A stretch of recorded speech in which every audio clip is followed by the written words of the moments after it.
Yes, I do. And over the weekend, I think that was Saturday, King Kaka dropped a jam called Wajinga Nyinyi, and it caused a lot of controversy on social media. People saying that the message is right, but then you didn't have to use such vulgar words. So they were saying this is what we need a revolution right now. So there was a lot of conversation going on, even fake videos of him being arrested. And well, he came out to say that that was not now. It is not happening now. It was something that was recorded a long time ago in one of his videos. Now, one of the people who came out to talk about that particular song is Ezekiel Mutua. Our uncle never lets us down. So this time he just came out to say that he actually came out to defend the song that King Kaka did called Wajinga Nyinyi, and it's been jeered and cheered in equal measure on social media. But for him, he was just like, you know what, I think this is good. He has used his creative license to pierce our conscience. Anyone defamed can seek legal redress, but as a board, we will not interfere with the production. That is what Ezekiel Mutua said. He also continued to say, King Kaka's Wajinga Nyinyi new release is evidence that we are a free country. Let people reflect on the message. But the fact that the rapper can do such a production and walk scot-free is evidence that our democracy has come of age.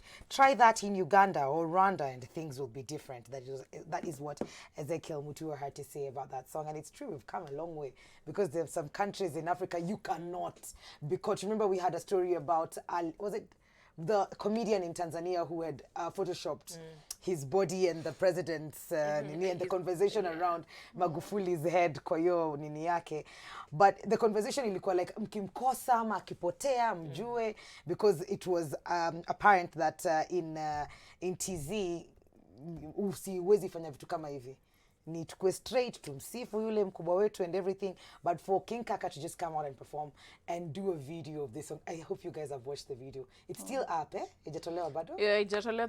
Those were rumors. Yeah. So. I'll start by saying even mjinga mimi, because it starts with all of us. Sisi wote ni wajinga, because but I saw a lot of controversy, and just tapping out into Extendella. Extendella was just, I don't know what's going on in his head, but he was saying, yes, we're starting a revolution, but we're just putting a revolution in a song, and then we will sing about it a year, and then nothing will happen.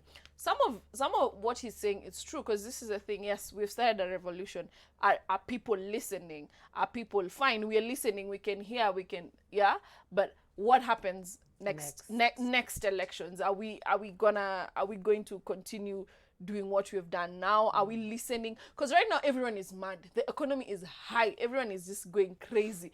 But next elections, hapo. So for me, I would just say it's an amazing song. Just go look for it, listen to it, and let's take action. Let's start a revolution. It's up to us, because if we do not talk, if we do not act, watu wenye wataumia ni watoto wetu. Yeah, we are already umiaing. Maybe imagine what our kids will have to go through just to get a coin. We need the money needs to trickle down to the little people out here. Yeah. But I feel like we always say the same thing each and every time before we get to the elections, but nothing actually ever happens. Nothing changes, because at the end of the day, as in, the voters are the people who decide who sits on that seat.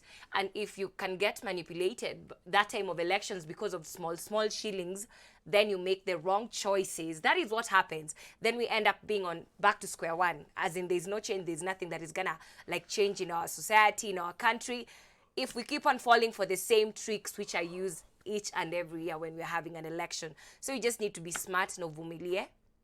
Mvumilivu ukula mbivu. Kubali yako kidogo, kaa nayo, but make the right choice. Don't get intimidated because you have been given some kidogo money so that you put someone in office, and when that person goes in office, ata akumbuki mambo yenu, as in. But anyway, we just hope that somebody listens. Yeah, starting with all of us. I think, Mikali, that's what you just said, which makes all the difference, is that our constitution does allow for a freedom of speech, which is so amazing to see, because, as you know, in some countries, some people, artists, poets are able to talk about the situations on the ground with what's happening, and it does start from the grassroots, being able to speak to each other and just as Chris said, ask each other, do we make the right decisions each time that we come to a place of voting? And so I'm very glad to just see the space opening up where people can talk about these kind of things. As you said earlier, there's some countries in Africa where that song would never even have left the paper which he had written it on to go into a studio, to go on to any form of an airwave. So it's good to see that we're able to talk about these things freely and ask ourselves, like this whole weekend I just saw online people asking themselves and calling themselves Wajinga indeed. The moment you ask yourself, you're like, Anya, I'm a fool. For each and every time going through the same thing, having the same results, when you start to internalize it from that point of view, it changes your perception on it. But then, as you said, Jackie, the next election you go back and find we do the same damn thing we do each and every time. When will we ever learn? So a big shout out to King Kaka first and foremost for doing that song. Regardless of how it goes, I think it really was a wake-up call to a lot of Kenyans, and I mean, all of us being some of those people who he was speaking to. All right, I'll take you to the